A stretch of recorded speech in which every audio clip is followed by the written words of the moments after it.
US की केंद्र सरकार ने 1 अक्टूबर 2025 से शटडाउन घोषित कर दिया है। संयुक्त राज्य अमेरिका में लगभग 7 साल बाद संघीय सरकार बंद हुई है। दरअसल 30 सितंबर को अमेरिकी सीनेट में फेडरल फंडिंग बढ़ाने के लिए प्रस्ताव पास नहीं हो सका। इसे पास करने की आखिरी समय सीमा मध्य रात्रि थी, लेकिन ये पूरा नहीं हो पाया। राष्ट्रपति डोनाल्ड ट्रंप ने डेमोक्रेट्स पर सरकार बंद कराने का आरोप लगाया और चेतावनी दी कि वे फेडरल कर्मचारियों को निकालने की प्रक्रिया को आगे बढ़ा सकते हैं। शटडाउन की वजह बनी 5 वोटों की कमी। कैसे, वो समझिए। क्या है 5 वोटों का मसला? कानून को आगे बढ़ाने के लिए 60 वोटों की जरूरत थी। वोटिंग का अंतिम नतीजा रहा 55-45। इसका सीधा मतलब है कि 1 अक्टूबर से अमेरिकी सरकारी एजेंसियां कानून व्यवस्था जैसी जरूरी गतिविधियों को छोड़कर बाकी सभी काम बंद कर देंगी। इसका मतलब ही शटडाउन होता है। आइए विस्तार से समझिए कि आखिर शटडाउन में क्या क्या होता है। सरकारी शटडाउन का समाज पर व्यापक प्रभाव पड़ता है। इसमें संघीय सेवाओं में देरी से लेकर संघीय कर्मचारियों, छोटे व्यवसायों में अस्थिरता आ सकती है। जब सरकार के पास अगले वित्तीय साल के लिए बजट पास नहीं होता, तो कई सरकारी विभाग और सेवाओं को बंद करना पड़ता है। इसे शटडाउन कहते हैं। ऐसा इसलिए क्योंकि हर साल यूएस सरकार आने वाले वित्तीय वर्ष में कामकाज के लिए बजट पास करना होता है। अगर संसद या कांग्रेस समय पर इस बजट पर सहमति नहीं देती, तो सरकार के विभागों को पैसे नहीं मिल पाते।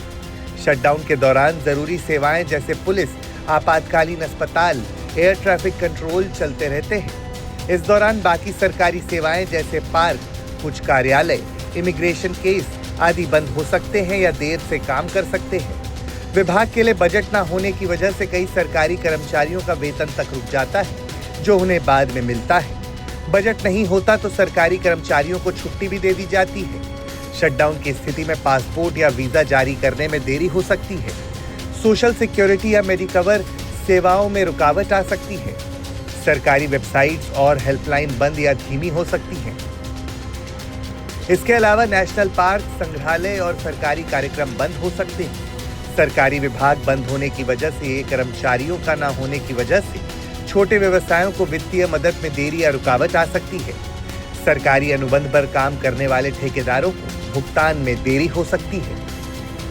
बता दें कि ट्रंप शासन में शटडाउन 3 बार लग चुका है। अमेरिका में पहला शटडाउन साल 1995 में हुआ था। इसके बाद 6 बार अमेरिका ने शटडाउन झेला है, जिसमें से 3 ट्रंप सरकार में हुए। यूएस के पूर्व राष्ट्रपति बिल क्लिंटन की सरकार में सबसे लंबा शटडाउन 35 दिन तक चला था। 1995 से जनवरी 1996 तक 21 दिनों का शटडाउन लगा था। इससे पहले नवंबर 95 को भी 5 दिनों के लिए शटडाउन हुआ था। यूएस के सरकारी कार्यालय के अनुसार 2018 के अंत से 2019 की शुरुआत तक 34 दिनों तक शटडाउन चला था। इस दौरान 3,40,000 कर्मचारियों को छुट्टी पर भेज दिया गया। लेकिन ये आंशिक शटडाउन था क्योंकि कांग्रेस पहले ही कुछ खर्च संबंधी विधेयक पारित कर चुकी थी, जिसका मतलब था कि लाखों कर्मचारी काम करते रह सकते थे और उनकी सैलरी भी मिल सकती थी।